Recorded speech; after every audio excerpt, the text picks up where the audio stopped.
You're listening to Later with Mo Kelly on demand from KFI AM 640. Mo Kelly be with you for another hour, going all the way to midnight, and then John Cobelt will take over at midnight, and he'll carry the torch all the way to 3 a.m. At that time, Neil Saavedra, then Amy King at 5 a.m., and then regular programming schedule as we continue to keep you updated about the many fires here in Southern California. But there are other stories to be told, other information to impart, and recommendations, suggestions to help you and also your pets remain safe. And joining me right now is Kevin McManus, who is communications manager for Pasadena Humane. Kevin, how are you on this evening? Thank you for coming on. Oh, thanks for having me. There is so much which is going on. Obviously, information is flying by us fast, but sometimes we may forget that we have, I call them family members. I don't call them pets, but family members who need additional assistance. How should we look upon this moment, or how should we be preparing to protect our pets? Well, I think primarily have a plan in place, including your pets. I mean, as an example, I have two cats, so I already, just knowing that there's a potential for an evacuation, like I have their carriers right at hand. I have some extra food, I have medication. So anything that you can do in advance to prepare should you need to evacuate with your family members, as you said, that helps you get ahead of the curve if you do have to leave in a hurry.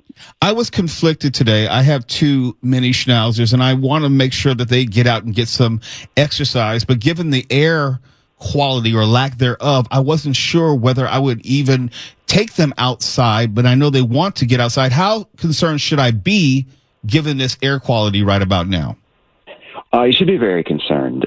Just like us, our pets, they are breathing the same disgusting air. So it is best to kind of minimize their outside time as much as it will pain them and you. It's just unhealthy air at any rate. I get the sense, and I can't speak for your cats, but I know that my dogs sense something is different. They can sense a degree of, maybe it's just a stress in me, or maybe it's because of the poor air quality. They sense that something is going on. Is that usual? Absolutely. Yeah. I mean, dogs in particular, but cats as well, and other pets, they use their sense of smell as, one of their primary way of getting around in the world. So with these, smoke-filled air and these really odd smells, of course, it's going to feel weird for them, and they're very intuitive. So our pets know when we're stressed, and this is just a time when everyone in Southern California is really on edge. I know that there are a few options if we should have to evacuate and take not only our family to an evacuation center, but there are places for shelters for large animals and small animals. If you have a choice, if you have options, what are some of the things that you would recommend that we should look for or be aware of as we're trying to shelter our pets in an emergency situation like this one? Well, I think if you have to evacuate with your pets, you can go to a place where you can bring them with you. Obviously, that is going to be less stress for you because your pets are right there with you, but also for your pets. It's going to be obviously a huge change for them to not be in their home and the comforts that they know. So having their family with them, that's going to help them immensely. And we're lucky in Pasadena, the Civic Center, or the Convention Center rather, that is the shelter in our area. They are allowing folks to bring their pets with them, which is huge. If you have to go, or if you can go to like a family member, someone who's familiar with your pets as well, that's also a huge plus. If you can find a hotel that accepts pets, again, keep them with you as much as possible. If you have to go to a shelter that does not allow pets, of course, there's organizations like us who will take care of your pets and provide them with love and comfort. not quite as much as you can, but at least they're in safe hands. That's the obvious next question. What role is Pasadena Humane playing in this disaster?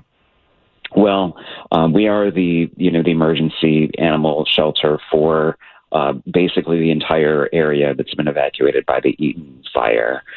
So from La Cañada all the way out to Sierra Madre, Bradbury. So anyone in that area who cannot find place to go with their pets, the pets have been coming to us. In the last little over 24 hours, we've taken in nearly 350 family members of those who've been displaced by this fire. How do you manage to accommodate so many people? Or let me back up. Given that these fires are still growing and we're finding out there are new fires seemingly every 5 or 6 hours, how are you managing to accommodate the increasing number of people and families and animals, pets that you're dealing with? Well, we've been very lucky and had some help from other shelters as far away as Sacramento, San Diego, best friends. Like, they've come into our shelter and helped us by taking on the pets that were already in our care, those who are waiting for adoption. So we were able to open up a lot of kennel space, which we're now we're using for those who've been displaced by the fires. And we have plans in place that should another fire in our area pop up, we have kind of, a backup plan in that case. If you're just tuning in, my guest right now is Kevin McManus, who is communications manager for Pasadena Humane. And Kevin, I've asked this of just about all my guests. There's what you're doing right now. You're providing an invaluable service and something which is going to help people through this very difficult time. But we should never lose sight that you are a member of the community. You have 2 cats. You have your own concerns. Pasadena is right next to Altadena, and we all know what is happening in Altadena with the Eaton fire. How do you personally process these events and not lose sight of your own pet family members? Well, I think that I'm very lucky in that my wife was home all day with our pets. So should we have needed to evacuate, we have a plan in place for that. But literally, I think everyone at our shelter is, and a lot of my colleagues live in Pasadena, Altadena, Sierra Madre. So they're leaving their own homes in a lot of cases to come to the shelter to put in the hard work to be there for our community. But that's what we do. We're a bunch of animal lovers who realize that this is a time when animals in our community really need our help. And so, of course, we're going to be there for them. I don't know how you can do what you do, if only because I'm being very serious. The amount of heartbreak that you're probably witnessing firsthand. I'm quite sure you're glad that you can help people, but you're helping them at their lowest point, at their most desperate point. And it has to weigh on you, does it not? Of course it does. Yeah. We've everyone on staff has probably, if not full on cried, at least been on the verge of crying a number of times because, these are our neighbors and our family, our folks who have adopted pets from us who are now being put in probably the worst position they could ever be in. So, yeah, we keep a stiff upper lip and then, provide a lot of support for our community members and also for each other. I'm reading here that Pasadena Humane also provides veterinary services. What are you able to provide? Because this is not the normal course of business, but what are you able to provide given these circumstances in a veterinary sense? Well, we've already seen a bunch of animals come in who have been, burn victims. So we have a full, we have an ICU in our vet clinic. So we're able to assist, people who have, gotten their pets out in the nick of time. So we can still provide some veterinary care and support for them. Which I think is the biggest thing at this point. It's still very, very raw and very new. We're expecting to see a lot more in the next couple of days of cases that really need our vet team. And thankfully, we have some really talented veterinarians who are really experienced with dealing with high volumes of animals. So we're going to do everything we can to help.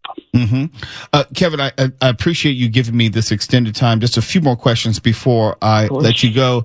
No, I don't know, and I'm quite sure people who are listening may want to know, what's the range of sizes of animals that the Pasadena Humane can accommodate? Well, right now we're taking in dogs, cats, and then exotic pets such as snakes, reptiles. We have a bunch of parrots who've come in, chickens. We also have assisted in transporting larger animals. Like we have a pig at the shelter right now, but we've had a bunch of horses in the Altadena area who we've had to help evacuate. Thankfully, we've been able to place them with proper equine centers, and I think there's more that will be opening up in the next couple of days. But yeah, any dog and cat, we can accommodate. You may not know, I may not know, I don't think anyone knows how long this crisis is going to last. And having said that, you may not know how long your services may be needed by certain families. But what usually, if there is a typical or usual amount of time, how long do you have families or pet family members staying with you? Well, we don't have a timeline for that yet, obviously. We want to do everything we can to make sure that people who have already lost everything don't also lose their family members. So we're going to, roll out every resource we can think of, whether it be using our own foster families as, a place for someone's owned pet to hang out for, a week or a month. But yeah, as long as this crisis continues, we're going to keep doing everything we can to make sure that people can stay with their family members. Something that I've been talking about as I've been just talking to people in Southern California, trying to remind them that we as people, we need to have a go bag where we can go at a moment's notice. We have our medicines. We have maybe a change of clothes. We'll have some sort of other items, safety items that we can take with us, our necessary documents at a moment's notice. I'm quite sure there is some sort of equivalent for pets. What would you recommend? Collar and leash, tags, vet records are super helpful. If your pet is on any medication, that's a really good, you should have that in your go bag as well. And food, a couple of days worth of food, because, one of the things that can be stressful for our pets is if we change their diet. Yes. So if they're on a particular type of food, it's good to have that because, should you need to go in a hurry, you're still going to have to feed your pet. So have a little bit of that.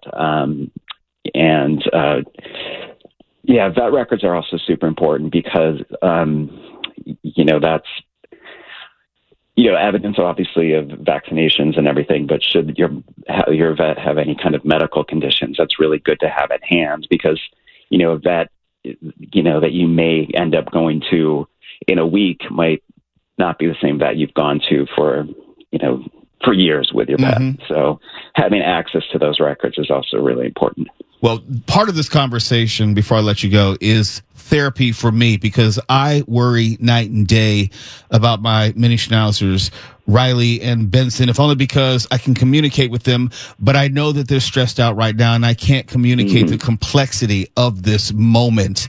And it just stresses me out to no end. Please tell me I'm not the only one. Please tell me. Oh my gosh. No, you're definitely not. And that's, one of the really difficult things is, while we understand what is going on, even though we can't really, this is such a bizarre situation. Our pets have no clue. So they just know there's awful smells and it's darker than it should be and everything's out of whack. But they don't know why. So it's our goal or, our responsibility to comfort them as best we can and make things as normal as we can until we get through this. He is Kevin McManus. He is communications manager for Pasadena Humane. Kevin, before I let you go, let's make sure that everyone knows how to contact you and Pasadena Humane, because I know someone is going to need Pasadena Humane either right now or in the coming days. Absolutely. Well, our website is the best way to get any kind of information. We have, we're updating that constantly with any kind of updates we have, and that's PasadenaHumane.org. By phone, we're at 626-792-7151. Kevin, thank you so much. I'm quite sure you've helped a number of people. Most importantly, me, because I'm going to make sure I utilize all this information from the pet go bags and getting their information and vet records together and more. Favorite toy, favorite bed, that kind of thing is also super important, just for familiarity. Familiarity, the blanket that they like to sleep on. Mm-hmm. Yep, definitely. Kevin, thank you so much for coming on tonight. Thank you so much for having me. Absolutely. You're listening to Later with Mo Kelly on demand from KFI AM 640. And as we continue this conversation, it's about having the information, and you may have heard it before, you may have heard it a number of times, but it's about making sure that you have it, and then when you need to use it, you are then ready to act upon it. But if you've never heard it, then you have no starting point. Even though I have had pet family members for the better part of the last 8 years, I'm still learning something, and I'm quite sure you might have learned something. So basically, you make sure if you didn't get it all now, that you get it on the podcast so you can refer back to it. And speaking of other information that you may need to know, earlier today there was a very important press conference which was head by most of our civic leaders, from Mayor Karen Bass to Sheriff Robert Luna. There was L.A. County Supervisor Lindsay Horvath and others giving really important information for you, for your family, for others. And we want to make sure that if you didn't hear it earlier, that you hear it now. So let me refer back to the speech by Mayor Karen Bass, who is now back in town after being abroad, and what she had to say. This was about 5:00 today. Thank you. Good evening, everyone. I stand here today with incredible sympathy and concern about the devastation and the tragedy that our city and county are facing. And I definitely want to send my condolences to the families who lost loved ones, to the families and neighborhoods who lost property. This firestorm is the big one in magnitude. Hurricane force winds are usually accompanied by rainstorms, but these are hurricane force winds that are combined with extremely dry drought conditions. To provide context, at 10:20 a.m. yesterday, the Palisades fire was at 10 acres. 12 minutes later, it was at 200 acres. To those who fled their homes, especially those who have lost your homes, our hearts are breaking for you, and we stand with you. I know the world is looking at images of our city's devastation. I have seen the front lines of the Palisades fire, and it is staggering. I've been in constant contact with our fire commanders, with county, state, and federal officials. I took the fastest route back, which included being on a military plane, which facilitated our communications. So I was able to be on the phone the entire time of the flight. We are fighting for you and everyone in Los Angeles. Thank you to our first responders who waded into flames, pulled people from cars, and got them to safety no matter how dangerous. And thank you to everyone who heeded our warnings to evacuate. Tonight, more people may get evacuation orders, and if they do, please leave immediately. If you have an evacuation warning, get ready to go. Protect yourself and each other and support our firefighters on the front lines. Our strategy included preparations and pre-deployment, and it now includes fire crews from around the state and from our federal partners. We are also adapting in real time. These winds continue to blow. So let me be clear. I am making sure that we leave no resource untapped. Firefighters are now on scene from across the state and across the country. I spoke with President Biden today and Governor Newsom earlier today, and they assured me of full federal and state support. As we head into tonight, we are still facing strong and erratic winds. In Palisades and in Sylmar, we are very much in an active firefight. I can report to you that the Woodley fire, however, in the Sepulveda Basin is under control. I can also report that finally air operations have resumed, and that is a big deal, but it is up to the winds as to how long the air support can continue. But these conditions are highly volatile. We've seen a devastating fire in the Pasadena area.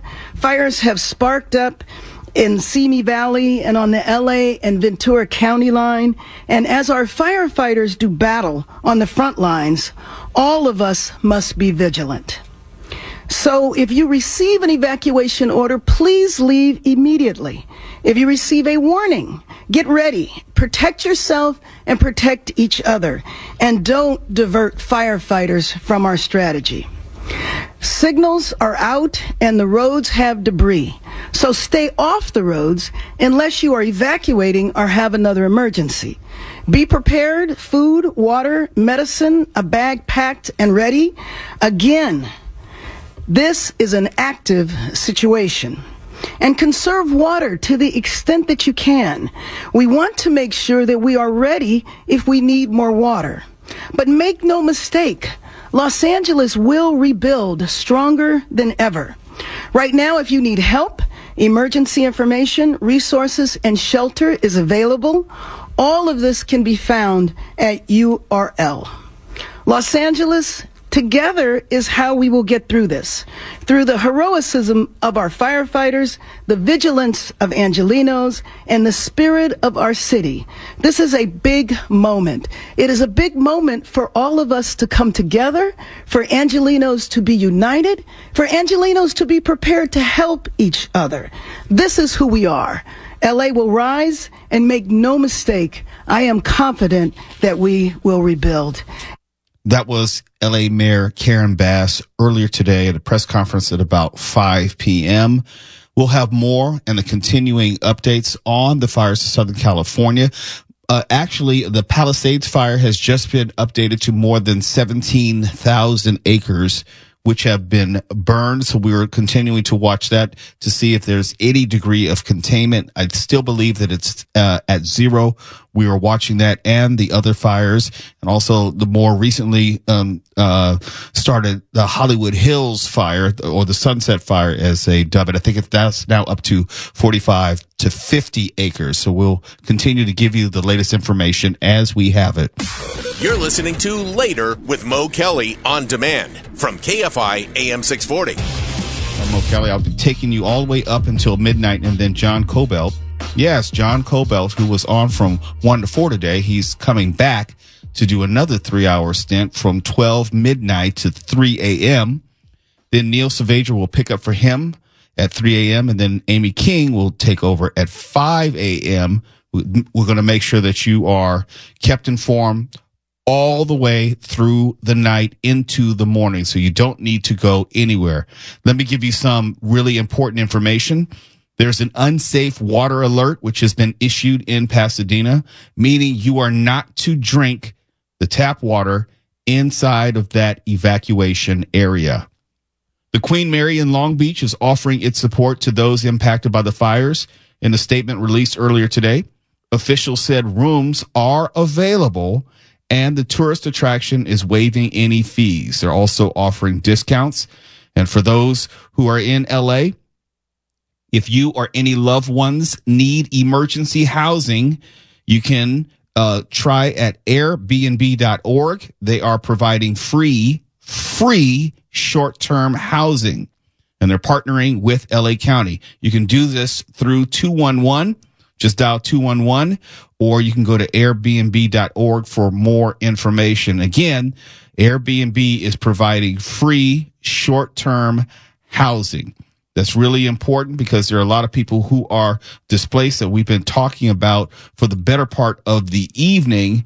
And this is something that we're all trying to work our way through step by step.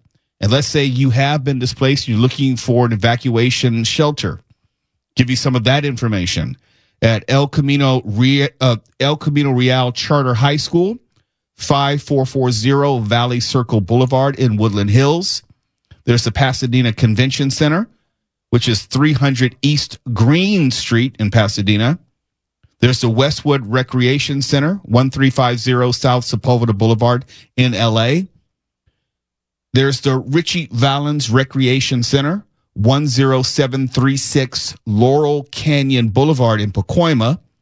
And there's the Sepulveda Recreation Center, 8825 Keister Avenue. Some people say Kester, but Keister Avenue, Panorama City. And also, you might have heard our conversation earlier this evening with Kevin McManus of the Pasadena Humane Society.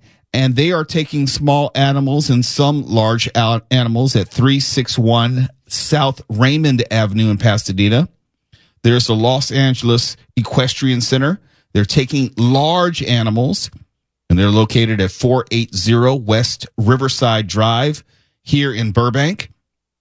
Pierce College Equestrian Center, large animals, 7100 El Rancho Drive in Woodland Hills.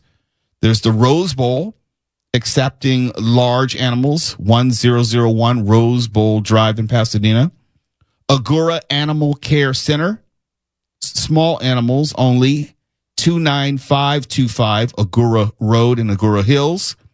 And if you should need some horse hauling or emergency assistance along those lines, you can look up at Compton Cowboys on social media, Instagram. They're offering horse hauling emergency assistance. Those are just a few things to help you if you should need to evacuate or you're looking for an animal shelter for either small or larger animals. And I made reference to an important press conference earlier today. And there were a number of speakers.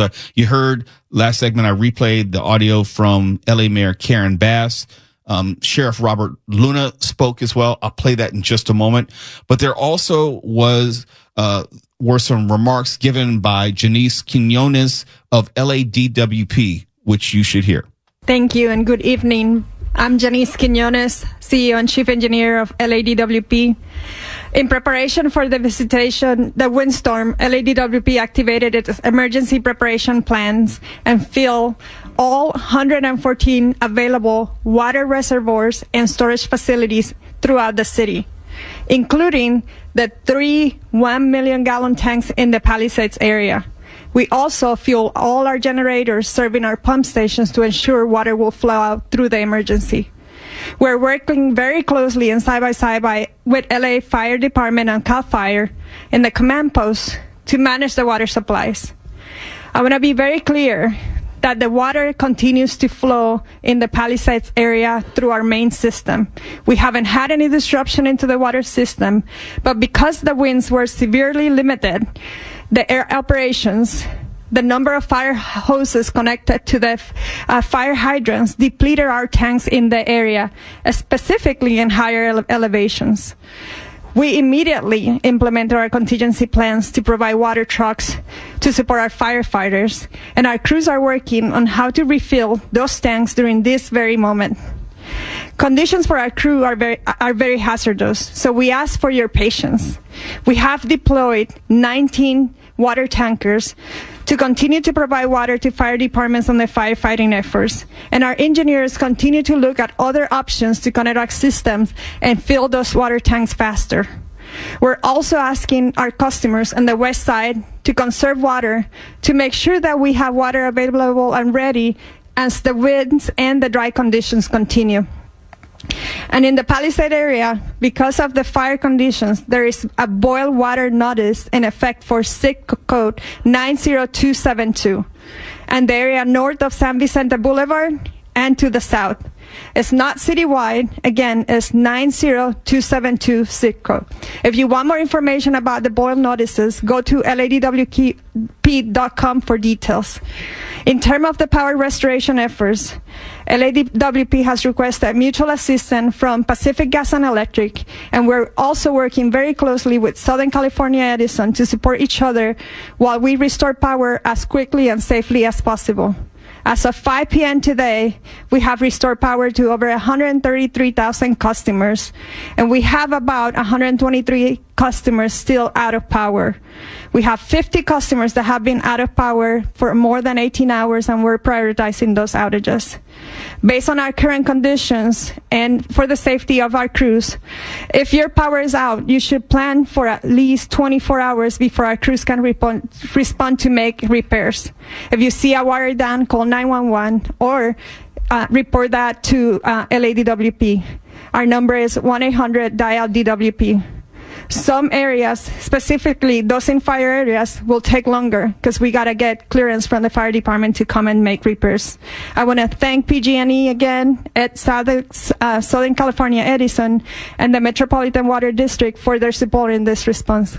There was something in there I think which is very, very important as we try to keep ourselves safe.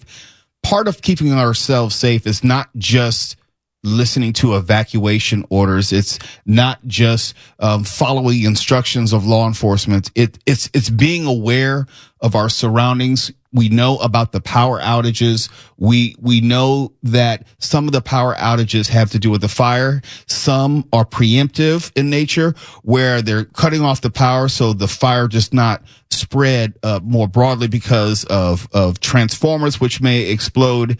But in that, when power is out, it makes it very dangerous for residents. And we have some idiots who are out there who are determined to either create chaos or commit crimes of opportunity.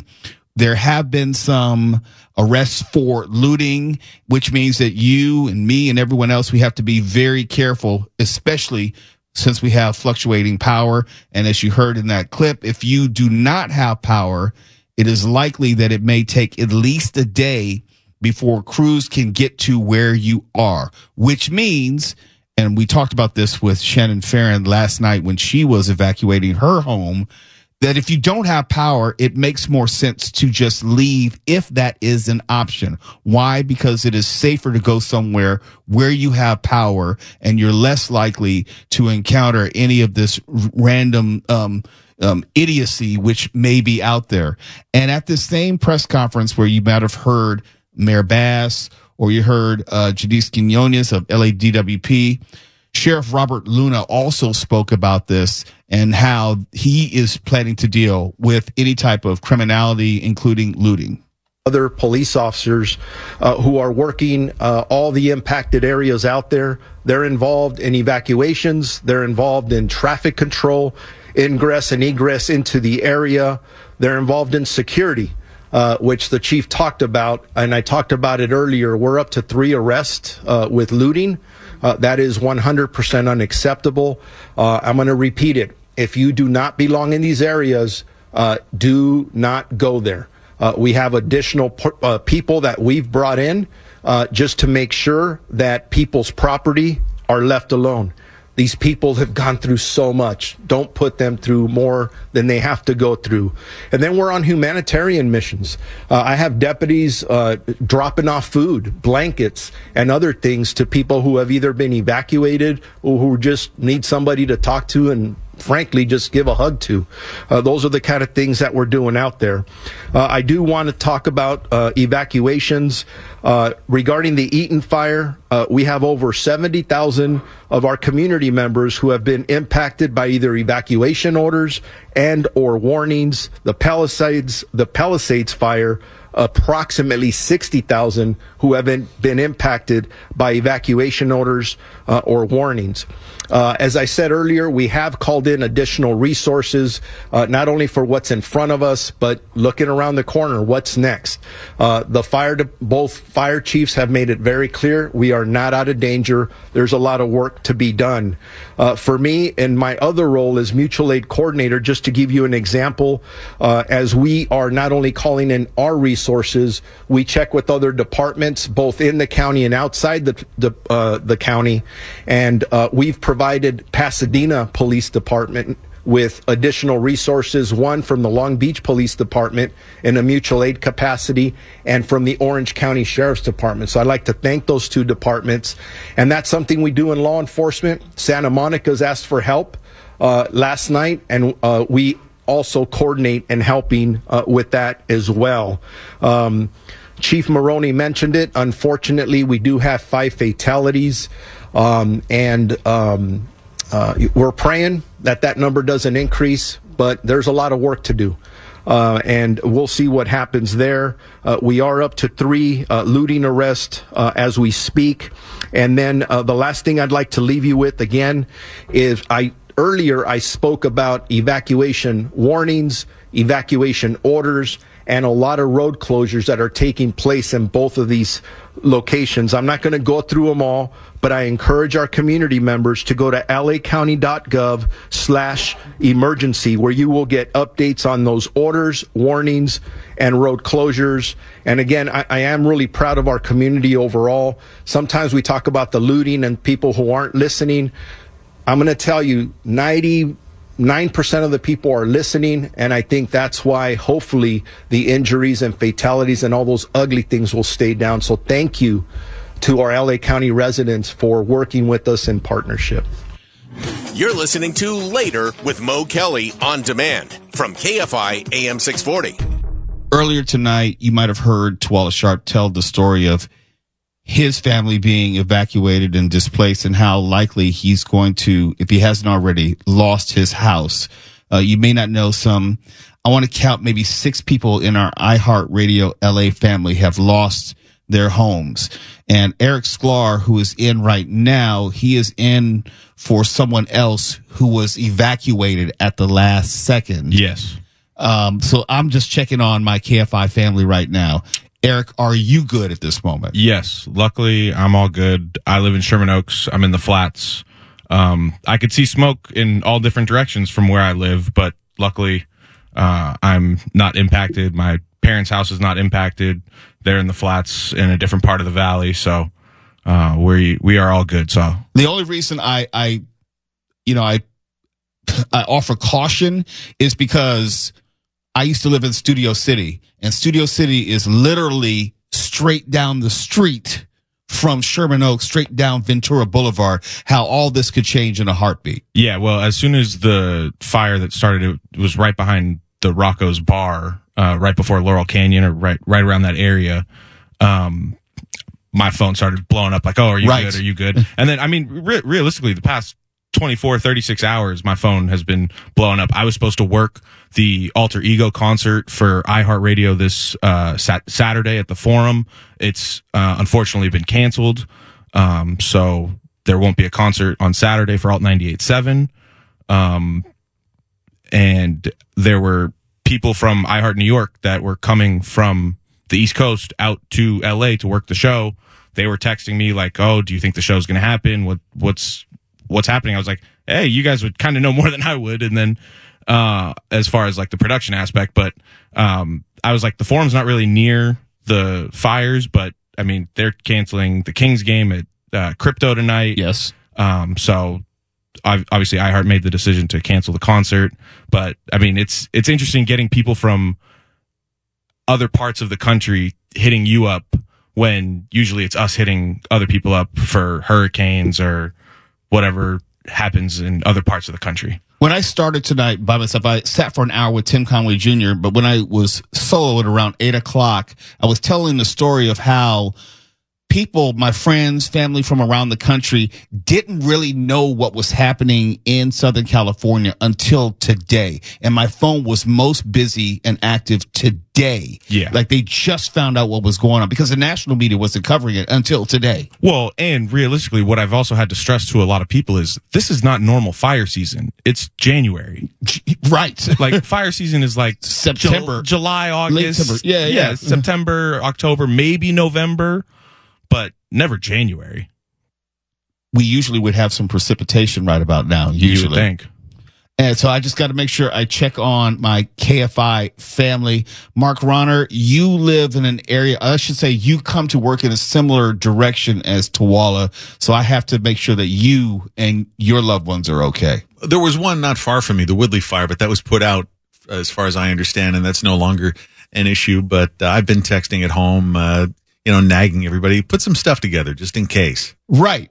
Put some stuff together just in case, because if you've been watching the events unfold, even though you may not be what has been an impacted area, that could change immediately. No one was thinking about the Hollywood Hills. No one was thinking about Studio City. I know they've offered evacuation orders for Studio City now as well. Yeah, I just checked in with a friend of mine who lives in Studio City saying, I know you're probably in the middle of some things right now, but give me a sign somehow.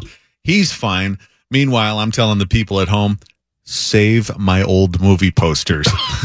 Save them before you save yourself. Okay, a moment of levity. At least your priorities are in order.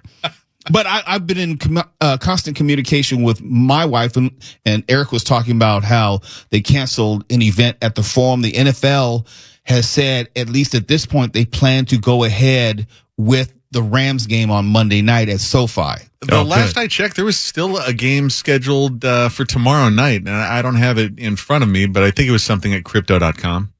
The Lakers play tomorrow night against the Hornets.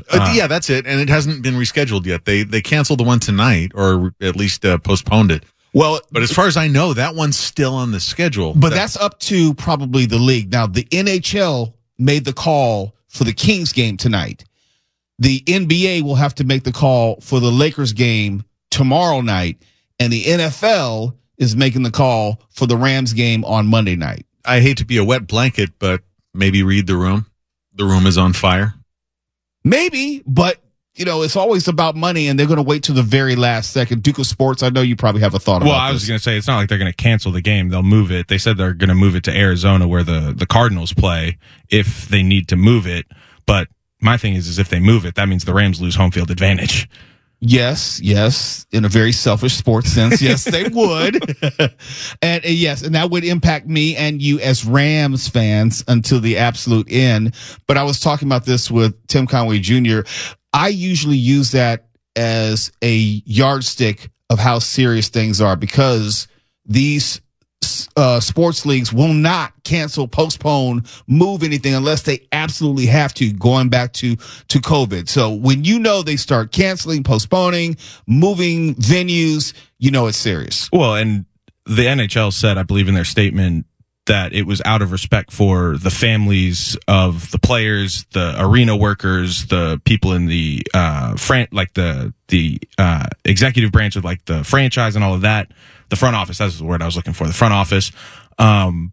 So because hockey's an indoor sport, so it's not like there's smoke and like air quality issues, but in terms of transportation, getting to the game, road closures, things like that, it was just going to be too difficult to put on the game.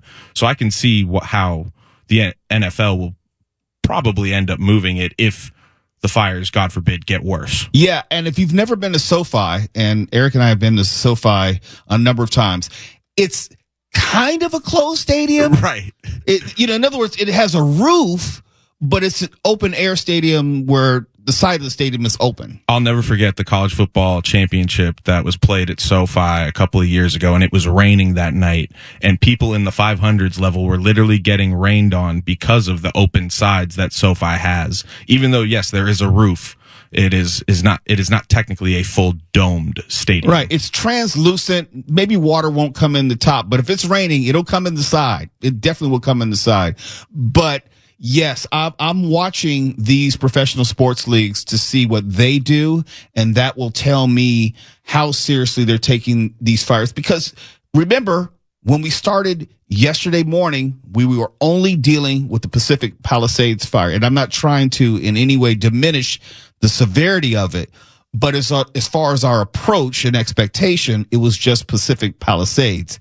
And then seemingly out of nowhere, we had the Eaton Canyon fire. And that turned into a thing all by itself. And we're still dealing with that with Altadena and Pasadena. And then tonight, we had the Sunset/Hollywood Hills fire. We don't know what tomorrow will bring. I don't know what to say or what to think about what happened in Studio City tonight. I have my reservations, but I'm not going to go too far down that rabbit hole. We all have our yardsticks. I just saw that even the New Beverly Cinema shut down for the evening and is giving refunds. Well, then the world is coming to an end. For nerds like me, that's serious. That's very serious. But to be very serious, before I get out of here and hand it off to John Cobelt, who will take it over from midnight to 3 a.m., I'm always concerned about you who's listening, you who's in your car. Thank goodness for AM radio. Sometimes that's about the only way that you can get KFI, even though you can hear it everywhere from Seattle, maybe to I've actually heard it in San Diego on terrestrial radio, and you can hear it as far as, I think, Colorado east. So AM radio right now is where it's at. It's because it is a necessary service for all of us to keep all of us connected. Coming up next is John Cobelt, and then at 3 a.m. we'll have Neil Saavedra, and at 5 a.m. we'll have Amy King. So you need not go anywhere. We will have all the information that you need, and we'll keep you in the know. I'm Mo Kelly signing off, KFI AM 640. We are live everywhere on the iHeartRadio app. When fire strikes Southern California, KFI News is on it.